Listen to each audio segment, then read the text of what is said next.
A man with no face sits on a slab while his cats at home are still licking their blood-stained lips. A worker shaves the arm of a cadaver and suddenly it grabs her. If you think these are the most mortifying things to happen during a morgue worker's shift, you better get ready. All will be revealed in this ultra-shocking catalog of gore and ghastliness. Number 50.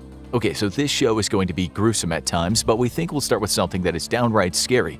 It comes from a woman who was asked about the freakiest thing she'd beheld in her long career as an embalmer. Those people that pump a dead body full of chemicals to stop the body from decaying.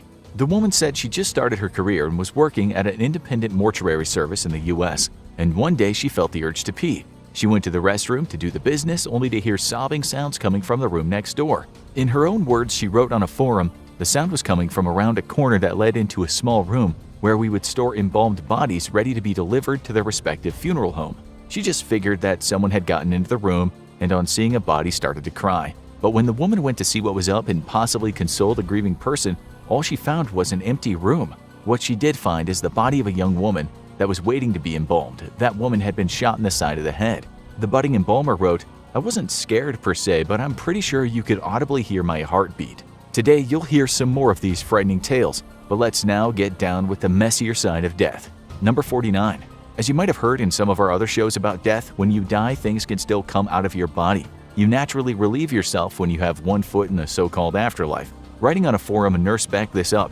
While she wasn't an actual morgue worker, as a nurse she did have to take dead bodies down there now and again. In her own words, she said, "People poop themselves when they die. Before we take our bodies down to the morgue, we always have to clean up the poop." The job of a nurse is never ending. This particular nurse also said that spooky things happened to her when she went down to the morgue. She said the lights always flickered down there.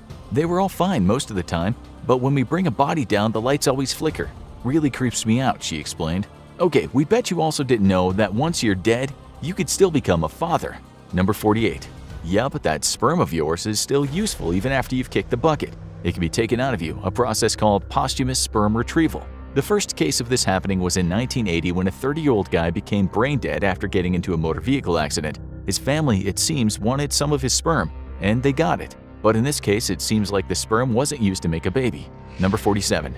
You have to go to 1998 to find the first baby that was made from a dead man's sperm. In most cases, you have to get the sperm within 24 hours after death, although there have been cases of it being used as long as 36 hours after death. There are a few ways the doctors can get the sperm out, but the one we like the most is called rectal probe electroejaculation. We guess you can work that all out for yourself. It's actually a bit of a touchy topic for some people, with the Catholic Church once stating it wasn't keen on the idea. Some people belonging to Judaism have also said it's not right to take something from the dead. Now, you obviously want to know if you can get an erection after you die. Number 46. The answer is yes. It's sometimes called a death erection, but we much prefer the term angel lust. It all depends on how you die, but if you die swiftly, it could lead to a rather long-standing stiffy. It's actually not that uncommon and often happens when someone has been shot in the head or hanged by a rope. Something might also come out, as one doctor said, explaining that angel lust is more or less a complete state of erection of the penis, where discharge of urine, mucus, or prostatic fluid is a frequent occurrence, present for 1 in 3 cases. Now we're gonna get strange to the extreme. Number 45. If you were to ask yourself what kind of person shouldn't be working at a morgue, you'd probably say a serial killer. Well, at least one of them once did work in one. His name was John Wayne Gacy, the prolific US serial killer who also got into politics and had a part-time gig as a children's clown. Yep, Killer Clown is about as scary as life gets. But the story gets even more messed up when you discover that after leaving home as a teenager, he got a gig working at a mortuary in Las Vegas. According to one of the other mortuary attendants, creepy Gacy would sleep next to the embalming room. Gacy once admitted that one night he was a curious kind of mood, and he got into one of the coffins containing a deceased young man. Gacy later wrote, "The room where I stayed was known as the call room, right next to the embalming room.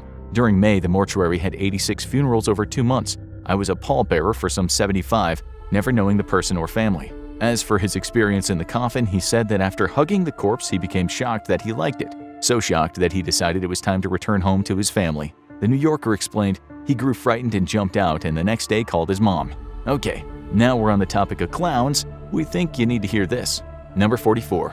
As someone remarked on a forum, this next story is like putting the fun back in funeral. The morgue worker said one time a dead clown arrived at his mortuary, but this clown had died right in the middle of a show and arrived at the mortuary with full makeup and costume. Apparently, this guy came from a family of clowns who'd been in the entertainment industry for some time. so they asked that the deceased be buried in full costume. They even asked that the funeral director get dressed up as a clown for the big day. The worker added family and friends had one teardrop painted near the eye. Definitely my strangest. Now for some stories about the talking dead. Number 43. Dead bodies don't actually talk, but they can sound very much alive when they make certain noises. That's because there is air trapped in the body and it needs to get out. This can sometimes sound like standing on some bagpipes. A young woman who worked as an apprentice at a place called Service Corps International said once she got the shock of her life when in the early stages of her apprenticeship, she had to go and pick up a dead woman who was lying face down. As she did that, what came out of the deceased was a quite loud "heh" sound. The worst thing was that the family was standing close by, folks who would have really preferred to hear nothing. The woman wrote, "It was very painful telling the family that it was just air escaping and not her still being alive." Okay, but what about the smell of a dead body? Number 42. It's hard to say how one smells because it all depends on what stage of decomposition the body is at. Gases are created by microorganisms in the body during those various stages of decomposition, so there is a whole medley of different stinks. One person described it as rotten eggs mixed with a sticky, sweet, foul, cheesy smell. But it's more diverse than that, as any professional will tell you. Scatoli is a compound that smells like poop, while the compound called indole gives off a mothball smell. Hydrogen sulfide is where you get the rotten egg smell, and a compound called methane thiol smells a bit like rotten cabbage. Dimethyl disulfide and trisulfide have been described as smelling foul, something close to garlic, but way worse. All people who work with the dead say when it's bad, it's terrible. Now for an expression that you will never forget: disco rice. Number 41. The term is not only used by mortuary workers, since we found a story in the New York Times that said it was also used by people who worked in garbage disposal. In terms of garbage, disco rice is seen when a bag splits and maggots go everywhere. That's not nice, but it's worse when the item that contains the dancing rice is a dead body. One mortician explained, "We had this house call one time. The lady was dead a while. On the couch, all bloated as hell. When we started moving her, the abdomen busted. I had goo and maggots all over my leg." He added that he and his fellow workers all hated disco rice. But things could be worse, as you'll now see. There's nothing worse than having to pick up a body that's been decomposing to the extent that it stinks and is falling apart. We think you need to hear the words of one guy who was there when one of those such bodies was picked up. He said, "As they picked him up, he split in half. The smell was unbelievable, and as he burst, the smell intensified to the point where one of the guys who was moving the body actually vomited. I had to leave the room as I was gagging. It was so foul. He drained into the body bag and they dropped him in it, zipped up the bag and took him away. Sometimes they're just too bad to even try and fix up." Number 39. One assistant wrote that when he was new to the job, he saw one particular body that he could not fix. In that case, he said the medical examiner didn't even start the stitching process. He added, "I can still smell that one." But what happens to the body after that? Number 38. It's a good question. With one funeral director in the US saying often, we funeral directors are required to deal with human remains that have decomposed. He said he could work wonders with some bodies at times, but what he called the ravages of biology were so much that he has to tell the family what he called crushing news. That is, there can be no open casket. He explained, "I try to offer some consolation to the family, if any can be found, by giving them the option of placing the remains in a gasketed, hermetically sealed casket, or if they're willing to consider it, cremation to deal with the situation. This means that even though they won't get to see what's in the coffin, they can be assured that what was left of the human is there. In this case, double or even triple body bags might have been used because the smell is so strong." But what about if the body's missing just one part, like the head? Number 37. According to one funeral director, a missing head can be taken care of, much better than you can deal with something that has been ravaged by maggots. With a decapitated body, there are some steps to go through. She said the first of those steps is, "We drain the brain prior via nostril with trocar. We place eye caps under the lids of the eyes. We stitch the jaw shut, single knot loop. She then puts the head in a bucket of formaldehyde and gets to work on draining the rest of the body.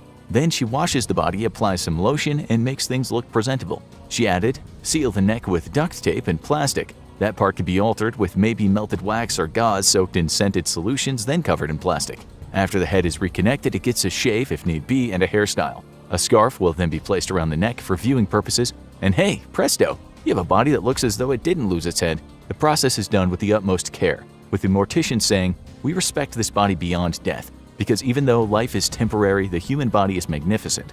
The love the family has for each person will last for years, but allowing them a proper goodbye is respect for mankind." Number 36. You already know that dead bodies can make noises, but did you know they can move? You might have heard that a cadaver can suddenly just sit up, but you might have also heard that bit from a movie. They don't do that and never have, but they can definitely twitch and move a little bit. That's just because the muscles are still receiving nerve signals. When something called adenosine triphosphate or ATP is gone from the body, it can result in twitching muscles and even toes or fingers moving about. But a dead body cannot just sit up in the air. Number 35. With that in mind, we don't believe one story we found online. The poster said his cousin was a cop and got a call out to a mortuary one day after the alarm had gone off. According to his tale, a body sat up on a gurney just as the cop arrived, and so he shot the dead body. We call cow poop on that one, but we like the comment below that story that read, "Single-handedly stopping the zombie apocalypse sounds like a damn hero to me." Now for something else that sounds unbelievable, but this one is definitely true. Number 34. There's such a thing as coffin birth. Basically, it means a pregnant woman dies, but the fetus still comes out due to the gases squeezing in the uterus. You need to hear some real-life cases. There's one in the 1896 book called Anomalies and Curiosities of Medicine. It states that during the Spanish Inquisition in 1551, a woman was hanged, and a few hours later, 2, not 1 infants came out of her. She was not the only case mentioned in the book. In 2005, a pregnant woman in Germany was found dead in her apartment after overdosing on heroin. We won't get into the details, but the gases had done their work. In 2007, there was a case in India, but the child survived, making it also a case of something called post-mortem delivery. Now for something mad rather than sad. Number 33. The story was told by a volunteer who said he worked in a hospital in a department he simply called storage, which is probably not the best of hospital jobs. He told a few stories, one of which included seeing a man being brought in inside separate boxes after he'd been crushed by a box flattener. But we're more interested in another story he told. He said the boyfriend of a deceased woman had tried a body heist. He explained he was her ex and decided it was his divine right to bury her in his yard instead of her husband of a year. The guy actually kicked through a door and got to his girl, and then he wheeled her out in a wheelchair. He even got as far as a loading dock where he was stopped by an attendant who reminded him that patients are not allowed to exit through these doors, sir. The attendant obviously didn't know that the girl was dead. The guy then tried to wheel her out through the hospital main doors, and that's where his plan fell apart after he was noticed by a family friend. Now you have to ask yourself this question: what happens when a body is too big for the mortuary's fridge? Number 32. This apparently happens quite often. It happened at one mortuary and the body was turned away. Instead, it was sent to a nearby zoo where the fridges were large enough. We found another case of this happening in Australia in 2014. The funeral director didn't know what to do and she said kept the body in a hearse and kept the AC running all night. The media explained she ended up forced to keep her engine running all night using 3 tanks of petrol as she checked the body every 30 minutes. The next day, she made some calls and the body was taken to a huge chiller for ships. According to that same story, this wasn't the first time there'd been problems trying to store a very large body. We'll talk more about super large people later. Now we need to clear something up. Number 31. While people who work in mortuaries have seen what looks like hair and nails growing, they know this is not actually what's happening. With no oxygen getting to the brain and no glucose stimulating growth, it's just an impossibility. What's actually happening is dehydration, causing the skin to retract, making it look like growth. Now let's talk about purge fluids. Number 30. These are the fluids that are purged from the body after death occurs. We found a person online who said she worked in a mortuary and said the purge fluids can be so acidic that they scar the body. Another guy said, "I always slice the back of t-shirts, shirts, and jackets. It just makes it easier to dress. I don't like jostling around the body in case they purge some fluids." Really, can purge fluids be that much of a problem? To find this out, we looked at a 2014 booklet from the Department of Health titled Precautions for Handling and Disposal of Dead Bodies. It seems purge fluids can cause an injury, with Chapter C of that booklet recommending that if someone is hit by those fluids, they should wash the exposed parts immediately with lots of water. It added that all incidents of percutaneous and mucocutaneous exposure should be reported to the supervisor. The injured person should immediately seek medical advice for proper wound care and post-exposure management. But what if a body just explodes? Number 29. This is highly unlikely, but it can happen. As you know, the body's temperature will usually decrease after death, but in some cases it can get higher. This is known as post-mortem hyperthermia. Many things could make it happen, such as certain drugs or various kinds of trauma. In the worst case, a body could explode.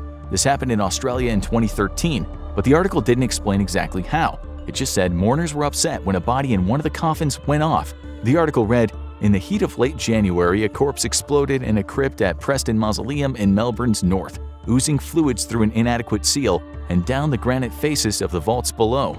Number 28.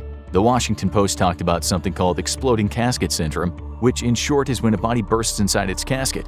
It said if you leave someone in a casket for long enough while their insides are stewing and then things heat up, you have a pressure cooker situation. The story went on. The next time relatives visit grandma, They could find her rotting remains oozing from her tomb in the form of a nauseatingly thick fluid. Funeral homes have actually been sued for this. You can only imagine what it would feel like to have your nearest and dearest explode in front of you. Stranger things have happened, as you'll now see. Number 27. Those people tasked with picking up dead bodies have seen it all. One of them wrote online, "I transported a 60-year-old woman to the morgue after a severe car accident. She had run into a large tree head-on at 75 miles per hour. Face was mashed in completely. It turned out this woman had a tube of lipstick inside her brain. That's what can happen when you're doing your makeup while driving at high speed. Even students have to see this kind of stuff." Number 26. One former student talked about the first time he had to deal with what he called a bloater, meaning someone full of gas. As he was new to the job, when he heard the body making sounds, he thought the older staff were messing with him, something he said happens a lot. He soon realized that noisy bodies were normal, and while he got used to it, he said he saw family members faint at loved ones groaning. They also complain when things turn out different from what they expect, as you'll now see. Number 25. The same student as in the last story said one time a body was brought in and a guy had been shot in the head. It was not a pretty sight. Even though the family had asked for an open casket, they were contacted, and when the father saw that nothing could be done to fix up the head of his son, he agreed, no open casket. But just before the funeral, the family changed their mind, and there was nothing the funeral director could do about that. Meanwhile, some of the other family members hadn't even been told how the kid had died. They got the shock of their lives when they looked inside the casket. The student said, "We ended up getting a letter of complaint from other members of the family for the open casket." Okay, now for something out of this world. Number 24. This story goes back to the 1950s. An assistant working at a funeral home wasn't keen on his job since he said he kept hearing weird noises. One day he had to pick up a deceased woman, and a bit later the mortician told him he had to go out for a while, so now it was just the assistant and the woman. Suddenly the guy heard what he thought was a groan. He thought nothing of it, but then he heard another groan. That sound got louder and louder until the man picked up enough courage to go into the other room and see what was happening. The groaning was coming from the corpse, and when he lifted the back cover, to his utter shock, the woman grabbed his arm. He apparently ran all the way home after that, although it turned out the woman had been in a coma, not dead. If you think that could never happen, think again. It's happened lots of times. Number 23. In 2019, a 70-year-old woman in Thailand named Pineet Sopajorn was pronounced dead at the hospital. As per the local custom, the woman's body was taken home by her relatives so there could be 3 days of prayer. Throughout this, the woman's body was in a coffin. After these ceremonies, her body was taken to the temple, Wat Ampawan, to be cremated. The last thing that happened before she was sent into the flames was her face had to be washed. Her husband did that part, only as he was doing it, his wife got up and started muttering. We're not sure if you guys know much about Thai culture, but let's just say people take their ghosts seriously. The rising of the dead almost sent grieving relatives into shock. Still, they helped the woman out of the coffin. Turns out she wasn't dead after all. The newspaper story said the coffin and accoutrement at the funeral were burned and destroyed according to superstition to take away any bad luck. Oh, but it gets even worse. Number 22. You'd think these stories would not be that common, but you can't throw a mouse around the internet for long until you find lots of them. In January 2014, a young man in Kenya named Paul Mutora woke up after 15 hours in the morgue. It seems the workers who, like Thai people, were superstitious didn't exactly go to his aid. The BBC reported shocked mortuary workers at Naivasha Hospital ran away when the body stirred and was seen to be breathing. It was a good job he got up right then because they were about to embalm him, something we imagined would be pretty painful. Number 21. Also in 2014, a 78-year-old guy from Mississippi named Walter Williams shocked some funeral home staff. He was apparently in his body bag when he woke up. The staff was more than a bit surprised when they saw him trying to punch and kick his way out. He was reportedly overjoyed to be back in the land of the living, a consequence of his pacemaker restarting. In this case, the reason for a death certificate being signed was basically down to a lack of knowledge. With this next case, you could say that death was nailed on. Number 20. This story comes from a man who worked in forensics as an entomologist, someone who studies insects. You might wonder why an entomologist would be working with dead bodies, but the answer is simple. To estimate the time of death, you can look at the insects taken from the decomposing corpse. He admitted that this was about as gruesome an occupation as you can imagine. But he said the worst of all his cases was when he was sent to an 8-month pregnant mother who by the time he got to her was infested with a multitude of maggots, botflies, and moth larvae. He said it was monstrous to look at. In his own words, he said, "The tiny bones of the baby were disintegrating under the unrelenting feasting of ham beetles. As its flesh was too dry for maggots to find purchase, they preferred the malleable flesh of the mother's face and breasts." As if the story couldn't get any uglier, he then said the appearance of all those insects working on her made it look as though she was giving birth in some kind of disturbing horror movie, explaining that the divots of botflies imbued in the flesh of her cheeks. This next one is a grim tale from a very long time ago. Number 19. The story has been passed on through generations. The person that most recently told it was a man who once studied with a professor. The professor told him that back in the day he used to work as a journalist for a small-town newspaper. For the article, he decided it'd be interesting to visit the local retirement home and talk to the people about their pasts. One of those old folks was a retired mortician who told him about one of the strangest days he had on the job. This was way back in the 1920s. There'd been a huge blizzard one day and two teenagers on their way to school dance had gotten trapped in a carriage in the snow. The male of the two left the carriage, but the girl stayed behind. It seemed she was stuck there for quite some time. Unfortunately, she froze to death, but the strange part of the tale is the mortician said in order to defrost her, he sat her in a rocking chair in front of his fire. Now let's talk about the dreaded decomp room. Number 18. This kind of room was talked about by a well-known medical examiner you might have heard about named Dr. G. She said the decomp room is basically the place where bodies in the very worst states are worked on. As for doing that kind of thing, she said, it's not so much the appearance, they can be green and bloated, and there's a lot of maggots, but the smell, you can imagine like 200 pounds of rotting hamburger on your counter. It's a bad smell. She even said when you go home, if you haven't had time to shower, you stink of bodily decomposition. Although she noted that as a bonus, you get in line faster when you go to the grocery store. She said it doesn't bother her personally, saying that part of the brain associated with revulsion just calmed down over time. But for some morgue workers, there are some things that are just too much, as with this next guy. Number 17. His job was turning up at the morgue to get eyes or parts of eyes to use for transplants, and that meant working with some pretty gory sights. One of them, he said, was a guy that had died and his cats had eaten his face. He explained just his face, nothing else. It was sort of decaying, but still somewhat normal-looking dude with a bright Halloween-looking skull picked clean. He said another time he saw what remained of a person, saying there wasn't really much there at all, just a pile of bones, hair, and leathery tissue paired with a bucket of goo. That's probably better than what happened to this next person. Number 16.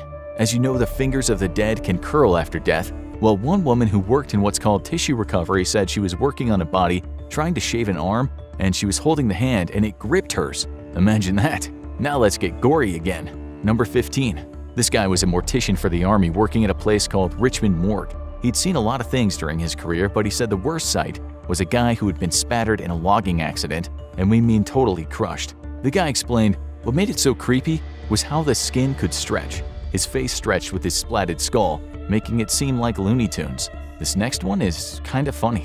Number 14. A former funeral director's assistant wrote online that back when he was working, a woman had asked for one request after she died. That was to keep her eye open, the eye that was in fact a glass eye. It was a bit of a scare for everyone who looked in the casket. Number 13. In case you don't know, when they fix you up for your funeral, they sometimes glue your eyes closed and sew up your mouth. No one wants to look at a gaping mouth with wide open eyes. In fact, quite a bit of work happens on a person's face, what they called in the trade setting of the features. Part of this includes putting spiked cups under the eyelids so the eyes don't cave in. Now for something you probably didn't want to know. Number 12. When a person is embalmed and fiddled about with, there is a lot of waste, with one expert on the matter saying there's usually in the region of 120 gallons of this stuff, what he called funeral waste. In other words, there's a lot of blood, pee, poop, and general contents of organs, not to mention the waste chemicals. And where does it all go? He said, down the drain like anything else. Number 11. But get this, not all morticians want to embalm you and make you look pretty. One of them, at a place called Undertaking LA, told Wired magazine that it's best to let the dead people look dead. He said a chemically preserved body looks like a wax replica of a person. Bodies are supposed to be drooping and turning very pale and sinking in while in decomposition. Within a day or so after they died, you should be able to see that this person has very much left the building. The reason was that he said it'll help with the grieving process. Number 10. That same guy dropped a bit of a bombshell when he said some parts of dead people end up as road signs. Yeah, you heard that right. Apparently, the family can request that bits of implants are reused after the cremation, and once melted down, they sometimes return as signs. Now, let's discuss to you again. Number 9. A woman in the US had died, so she had to be moved. The problem was, she was what you might call a large lady, and her apartment was up 3 flights of stairs. As the move happened, the woman's teary-eyed family was watching, hoping they wouldn't drop her. One of the assistants doing the moving was struggling quite a lot, and at one point her head was pretty much at the same height as the stretcher. And so was the dead woman's butt. The next part of the story went like this. The thing about dead bodies is that gas starts to exit pretty quickly, and I'm sure you know where my story's going. The body started letting out farts straight into my friend's face. Purrt, purrt, purrt, with every step down. The awkward part was trying to stay composed in front of a grieving family. Number 8. Probably one of the yuckiest stories we read about was a son talking about his father's worst day on the job. His pop told him that one time an elderly guy had died in the bath, but no one found him, so he decomposed in the bath. The father described what he saw as human soup. But was that as bad as this next one? Number 7. A guy said he was on pathology rotation at the county medical examiner's office in medical school when he was told to go out to a house where someone had died. The house, he said, looked like a junkyard since the deceased had been a pretty eager hoarder. The problem was, among all that trash was a person who'd been dead for 3 weeks during a pretty hot summer. So when he and his crew got there, the place was infested with bugs. That meant doing the autopsy in what he called a special containment room, which we guess is like the aforementioned decomp room. In his own words, this is how he said it went down. The body was absolutely full of all manners of insect life, maggots, beetles, flies, roaches, everything. The smell was horrendous. I still get the willies thinking about all those bugs pouring out, running around the floor, flying around the room, etc. Number 6. This next person said he got the shock of his life when working on getting his licenses to be an embalmer and funeral director. He said the smell did in fact get to him at the start, as did working on young folks. But that one story that stuck in his head was this. He explained, "The thing that always spooks me, though, is when I'm raising an axillary artery. The site that we look for is in the area directly distal toward the fingers, away from the body mass to the armpit. As he would do this, the arm would often move, but the thing that really freaked him out was when a hand grabbed his own. So we guess this happens more than you think." Now for something just a little bit sad. Number 5. This guy couldn't hack it when he was a mortician's assistant, and we don't blame him. He'd already worked on a few cases, but the straw that broke the camel's back was when a man came in who'd been shot in the face. This guy reminded him of Sid from the Ice Age movie. Looking at that, he had a kind of disconnect, wherein he was cleaning up and then suddenly he realized this person had not long ago been walking and talking. Cleaning up bits of humans wasn't for him, and he quit. Okay, we need at least one nice story here. Number 4. That is, some funeral homes provide dogs to help grieving friends and family. Before they offer some emotional support, they've apparently been trained in grief dog therapy. We don't know how this works, but one funeral home said grief therapy dogs offer this improved state of mind to those who are suffering from the loss of a loved one and can help aid in the transition of learning to cope with the loss. Number 3. We asked in the intro, what is the worst thing that can happen on the night shift? As you know, things can go bump in the night, and bodies can definitely move and make noises, but there is worse. This assistant said he was working alone at night between 2 big freezers that were stocked with what he described as various bits and remains of individuals. He added, "We only got those whose cause of death needed to be verified, and usually meant we got the interesting cases." He said he soon got used to the job though, seeing around 100 bodies in a week. But the thing that bothered him the most were the large people, those in his own words that were giants, perhaps 400 or 500 pounds. He explained the one that sticks out is a woman that was 510 pounds and was hit by a car and ejected at high speeds, then hit by an 18-wheeler. As you can guess, this woman was much harder work than someone of a slighter build. He said piecing her back together was like doing some macabre jigsaw puzzle. But he said there was something worse, explaining, "The worst is always decomposing bodies and water finds. It's the worst smell of all the bunch by far, and the spongy, soupy texture bodies get from long times in an aquatic environment is the absolute worst. Those people," he said, "tend to burst on you." Number 2.